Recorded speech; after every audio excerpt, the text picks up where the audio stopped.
This channel does not promote any violent, harmful, or illegal activities. All content provided by this channel is meant for an educational purpose only. Top quality और consistent performance के लिए सिर्फ silver pumps नाम याद रखना। Good morning টিভি9 বাংলায় আপনাদের সকলকে আবারও স্বাগত। রনিপা রয়েছে আপনাদের সঙ্গে। শাহজাহান নাম তো শোনাই হোগা, না কোনো হিন্দি সিনেমার ডায়লগ কিন্তু নয়। এই ফোনটাই আপাতত ঘুম কাটছে অনেকের, বুঝতে পারলেন না? একটু ফ্ল্যাশব্যাকে যাই তাহলে চলুন। সন্দেশখালীর শাহজাহান মনে পড়লো? অনেক কষ্টে জেলে ঢোকানো গেলেও সন্দেশখালীর এই যে বেতাজ বাদশাহ, তিনি এখনো রয়েছেন ফুল ফর্মে। অভিযোগ যে জেলে বসেই নাকি হুমকি দিচ্ছেন তৃণমূলের একদা দুর্দান্ত প্রতাপ নেতা শেখ শাহজাহান।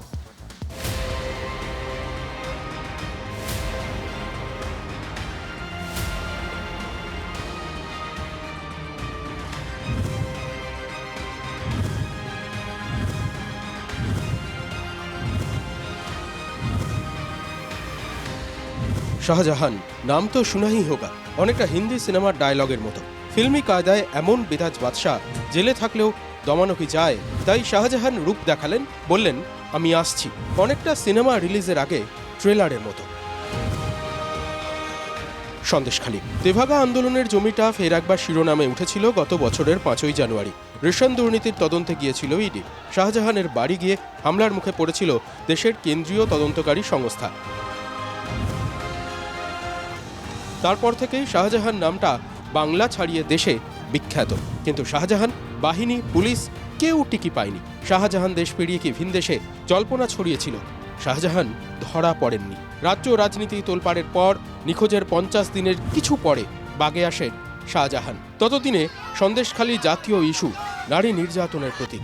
নেপথ্যে একটাই নাম, শেখ শাহজাহান।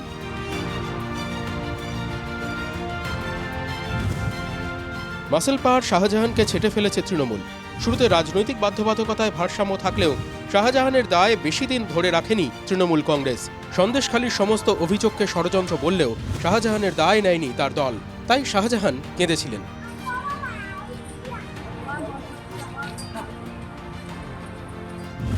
সেই শাহজাহান এখন জেলে। আদালতে মামলা, তদন্তে কেন্দ্রীয় তদন্তকারী সংস্থা। আর আচমকা উদয় হলো, যেবার নিখোঁজ ছিলেন সেবার আড়ালে থেকে দৈববাণী। অভিযোগ, ফোন করে থ্রেট দিচ্ছেন শাহজাহান। মোল্লার ফোনে শেখ শাহজাহান ফোন করে এবারে মফিজুল ফোনটা আমাকে ধরিয়ে দেয়, বলে এনে কথা বলে। আমি কে বলছে? বলে কে কথা বলবে? বলে ভাই বলতে। আমি ভাই বলতে কে? শেখ শাহজাহান। বলছে হ্যাঁ। হ্যাঁ বলেন, আমি রবীন বলছি। তো বলছে বলে তোদের খুব বাড়ি উঠেছে না? আমি লিখেছেন কি হয়েছে? বলছে বলে তোরা মার্কেট বিরুদ্ধে অনেক কমপ্লেন করছিস, আমার নামে অনেক কমপ্লেন করেছিস, তারপর উল্টোপাল্টা কথাবার্তা বলছিস, তোদের ব্যবস্থা করবো, কদিনের মধ্যে আমি যাচ্ছি। রবীন মণ্ডল অভিযোগকারী। তার কথা ধ্রুব সত্য নয়, হুমকি ফোনের অডিও নেই। কিন্তু তারপরেও নামটা যে শাহজাহান, তাই আতঙ্কে সন্দেশখালী, আতঙ্কে খোদ সন্দেশখালীর বিধায়ক। একদা সতীর্থর পাশে নেই, বুঝিয়ে দিয়েছেন তৃণমূল বিধায়ক সুকুমার মাহাতো। আমিও শুনেছি, কিন্তু সত্য মিথ্যা জানি না। গত লোকসভা ভোটের পর থেকে আমাদের দায়িত্ব আছে সন্দেশখালী শান্তি প্রতিষ্ঠা করার, এবং আমরা চেষ্টা করেও গেছি।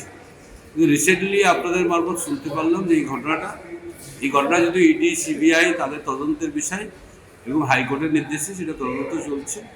আশা করি ইডি, সিবিআই টোটালটা বলতে পারবে। মফিজুল নামে কারো ফোন থেকেই নাকি হুমকি দেওয়া হয়েছিল। কে মফিজুল? তিনি কিভাবে জেলে গিয়ে শাহজাহানকে ফোন দিলেন? নাকি জেলের বাইরে থেকেই কনফারেন্স কলে শাহজাহানকে রবিনের সঙ্গে কথা বলিয়েছিলেন? প্রশ্ন অনেক। তাই টিভি9 বাংলা প্রশ্নটা করেছিল মফিজুলের কাছেই। একটা কথাই শুধু বলছি যে যদি ভালো করে একটা জিনিস বুঝবেন, এই মিথ্যা অপবাদ দিলে এগুলো তো খুব খারাপ লাগে। এগুলো মিথ্যা অপবাদ কেন দিচ্ছে? আজকে ওর সঙ্গে মানে টোটাল ফোনে কোনো কথাই হয়নি, আর ও কেন এই জিনিসগুলো বলছে? আমার সঙ্গে শেখ শাহজাহানের কথা হতে যাবে কেন? ইডি, সিবিআই ধরলেও বাংলার জেলে আছেন তাই বহাল তবিয়তেই। অভিযোগ করছেন বিরোধী দলনেতা। আমি অনেকবারই বলেছি, শাহজাহান সব রকমের মাংস খাচ্ছে জেলে বসে। শাহজাহান জেলে বসে সব করছে। তাকে মোবাইল ফোন দেওয়া হয়েছে। পশ্চিমবঙ্গ থেকে শাহজাহান, পার্থ, অনুব্রত তিহারে ছিল, কষ্টটা বুঝেছেন। বাকি সুদীপ ব্যানার্জি 4 মাস ভুবনেশ্বরে ছিল, বুঝেছেন যন্ত্রণাটা কি। বাকি সব মামলা অন্য রাজ্যে সরানো, অন্য রাজ্যে না সরালে হবে না। সন্দেশখালী নিয়ে মাঠে নেমেছিলেন প্রধানমন্ত্রী। লোকসভা ভোটে ভরসা দেখায়নি বসিরহাটের জনতা, কিন্তু সন্দেশখালী 2024 লোকসভা ভোটে সন্দেশখালী বিধানসভায় বিজেপি পেয়েছিল 95,862 ভোট আর তৃণমূল পেয়েছিল 87,475 ভোট। বিজেপি প্রার্থী রেখা পাত্র লিড নিয়েছিলেন সন্দেশখালী বিধানসভায় 8,387 ভোটে। শাহজাহানের বিরুদ্ধে অভিযোগের সত্যতা যাচাই করেনি TV9 বাংলা, কিন্তু শাহজাহান নামটা সেটাই তো কাফি। বসিরহাটে তৃণমূল ভোটে জিতলেও অত্যাচারের অভিযোগগুলো সেগুলো কি মিথ্যে হয়ে গেছে, নাকি এখনো সন্দেশখালীর মনে টাটকা? আপনাদের টার্গেট হচ্ছে 42টা জেতা, মমতা বন্দ্যোপাধ্যায় বলেছেন। তো ধরে নিচ্ছি 42টাই আপনারা জিতে গেলেন, সন্দেশখালী মিথ্যে হয়ে যাবে? না, হবে না। সন্দেশখালী মিথ্যে হবে না, উন্নাও মিথ্যে হবে না, হাতরাসও মিথ্যে হবে না।